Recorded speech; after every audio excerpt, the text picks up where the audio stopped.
When my wife cheated, everyone expected me to leave, but instead I stayed, and sometimes I worry that I didn't choose growth or love, I just learned how to justify betrayal.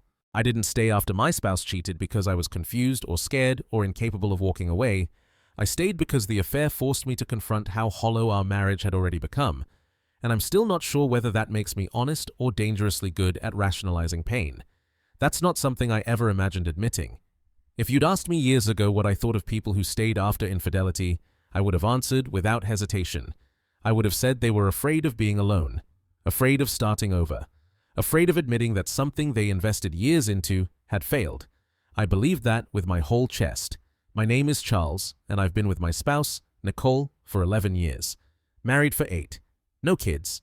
2 steady careers and a townhouse in Boulder, Colorado, close enough to the mountains that people assumed we lived some active, fulfilled life. The truth was much quieter. From the outside, our marriage looked complete, like something you'd finish building and never question again. From the inside, it felt like we'd both slowly stopped reaching for each other and never stopped long enough to notice. Nicole works in marketing. I'm a civil engineer. We're both competent, responsible, good at functioning. Over time, that competence became the backbone of our relationship.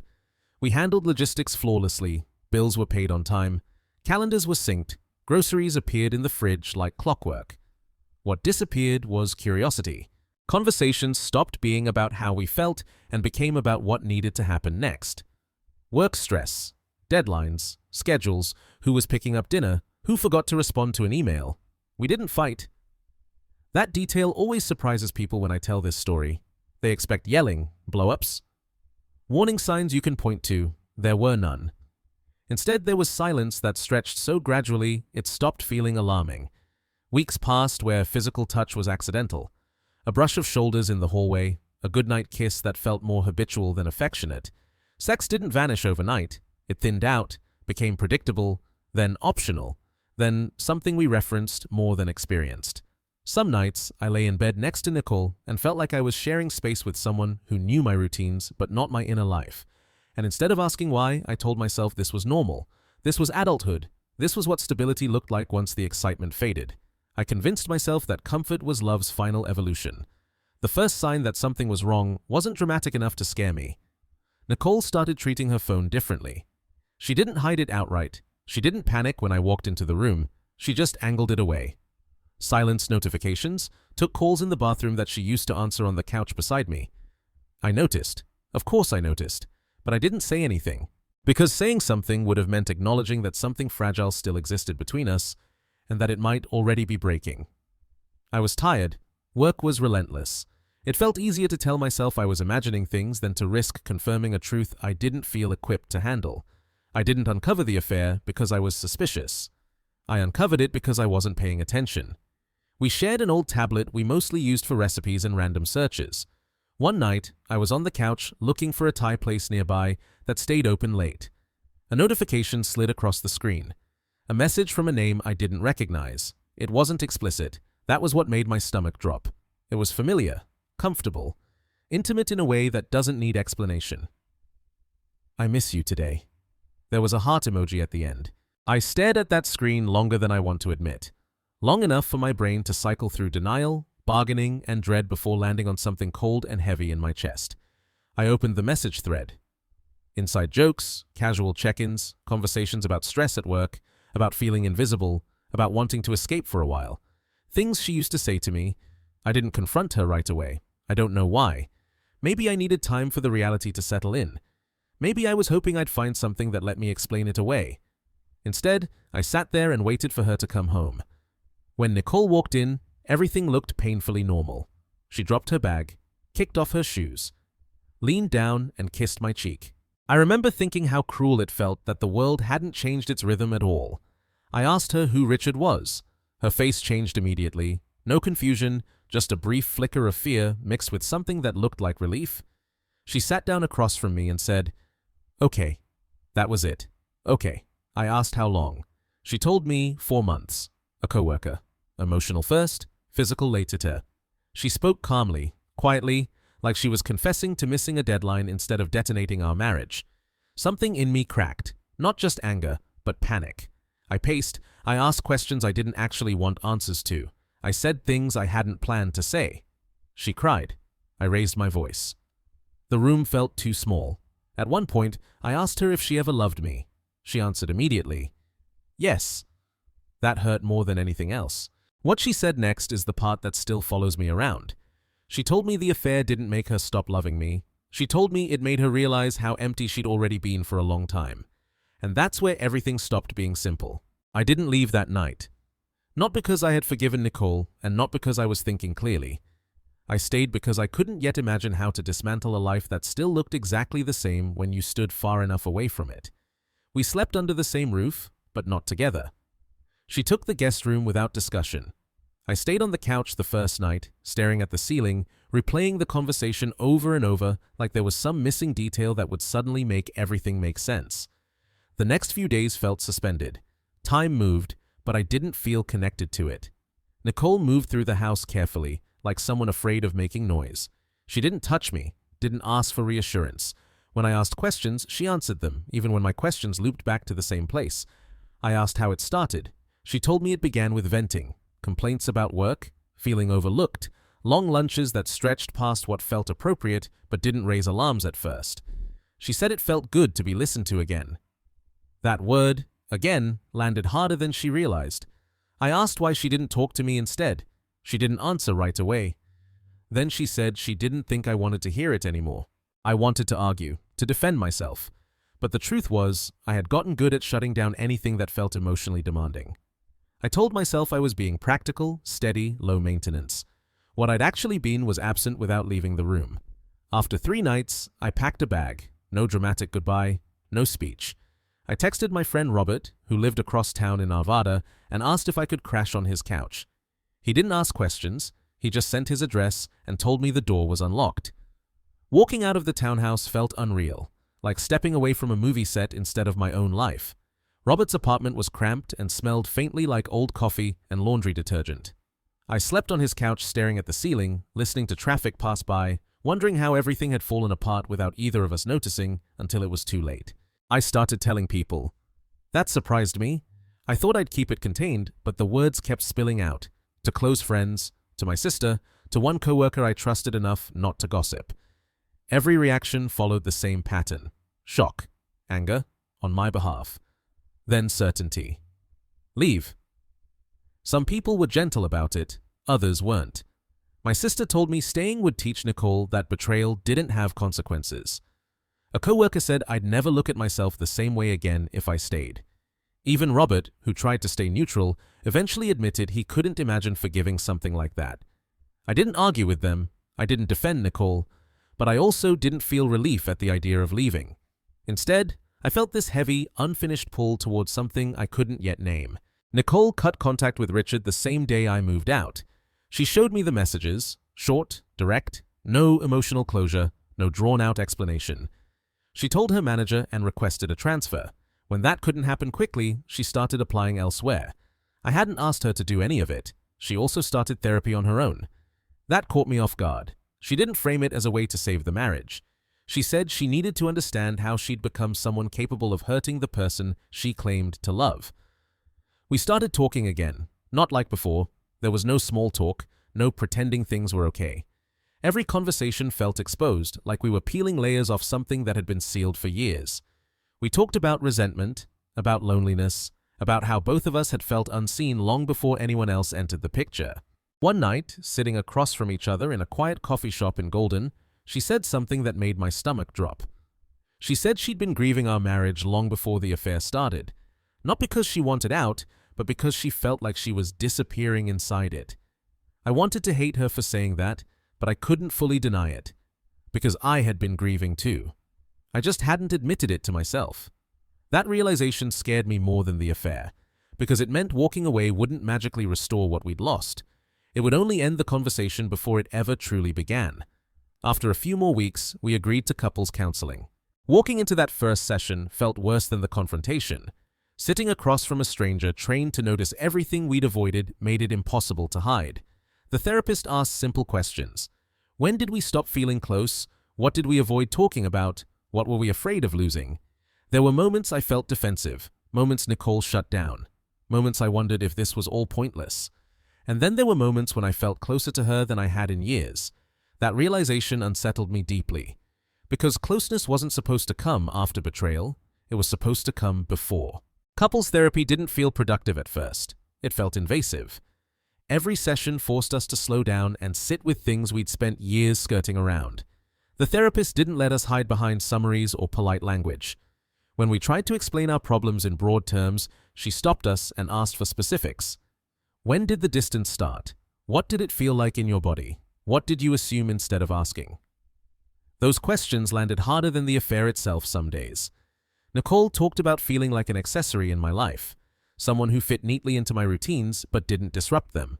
She said I listened, but I didn't respond. That I heard her words but rarely followed them into the uncomfortable places they were pointing toward. My first instinct was to defend myself. I wanted to list everything I did for us. The stability, the planning, the way I kept things running smoothly. But none of that answered the actual question. When it was my turn, I talked about feeling replaceable long before Richard ever showed up. About how the affair confirmed a fear I hadn't wanted to admit, that I could be physically present and still emotionally optional. The therapist didn't side with either of us. She kept circling back to the same point. Neither of us had been choosing the marriage actively. We'd been maintaining it, managing it, letting it coast on history and shared responsibility. That distinction stung. Outside of therapy, something shifted between Nicole and me. I was no longer the one trying to convince her to stay. I wasn't chasing reassurance or clarity. For the first time since the affair, I felt like I was holding the decision in my hands, and she felt it too. Nicole started asking questions that had weight behind them. Not logistical ones, emotional ones. She asked if I still wanted to be married to her, not out of obligation, but desire. I didn't always have an answer. There were days I missed the certainty of anger. Anger is clean, it gives you direction. What replaced it was quieter and much harder to navigate. Doubt. I moved back into the townhouse after about 2 months. Not because everything was fixed, not because trust had magically returned, it was more like a test run. An agreement to share space again while acknowledging that the ground underneath us was still unstable. The first few weeks were awkward. We moved around each other carefully. We didn't touch much. When we did, it felt tentative, like we were both checking for pain. We also argued more. Not explosive fights, but real ones. Conversations where voices tightened and silences followed, where neither of us backed down just to keep the peace. Strangely, that felt like progress. One night, during a late conversation in the kitchen, Nicole asked me if I thought she would cheat again. The question landed between us, heavy and exposed. I told her I didn't know. That honesty hurt her. I could see it, but I wasn't willing to offer reassurance I couldn't stand behind. She asked what would make me feel safe. I didn't have a neat answer. I said trust wasn't something I could schedule or demand from myself, that some days I felt close to her, and other days a random thought would spiral me back into suspicion. A late reply, a shift in tone, a look I couldn't place. I hated that version of myself. The one who scanned for danger even during calm moments. At the same time, I noticed something else. Nicole wasn't defensive anymore. She didn't accuse me of holding the affair over her head. She didn't rush my healing. She accepted the discomfort without trying to control it. That scared me too, because it removed the clear villain role. It meant I couldn't simplify the story into good and bad. During one therapy session, the therapist asked us a question that stuck with me long after. She asked whether staying together was about rebuilding something new, or avoiding the grief of ending something old. I didn't answer right away, because the truth was, I wasn't sure which one applied to me. Some days, staying felt like courage, like choosing to confront pain instead of running from it. Other days, it felt like fear wearing a convincing disguise, and somewhere in the middle of all that uncertainty, I realized something unsettling. I wasn't afraid of Nicole leaving anymore. I was afraid of choosing wrong and having to live with that decision quietly for the rest of my life. Living together again changed the rhythm of everything. Not all at once, not dramatically. It was more like the volume slowly turned back up on a song we'd forgotten was playing. We started sharing space instead of just occupying it. Cooking dinner together. Sitting on the same side of the couch. Talking without checking the time. At first, every good moment felt suspicious. I kept waiting for the other shoe to drop, for the warmth to vanish as quickly as it had returned, but it didn't. Nicole became more present than I'd ever seen her. She checked in without prompting. She didn't avoid difficult topics. When I pulled back emotionally, she didn't chase or pressure me. She gave me room without disappearing. That balance mattered more than she probably realized. Physical intimacy came back slowly. The first time we kissed, it felt unfamiliar, like muscle memory kicking in before emotion fully caught up.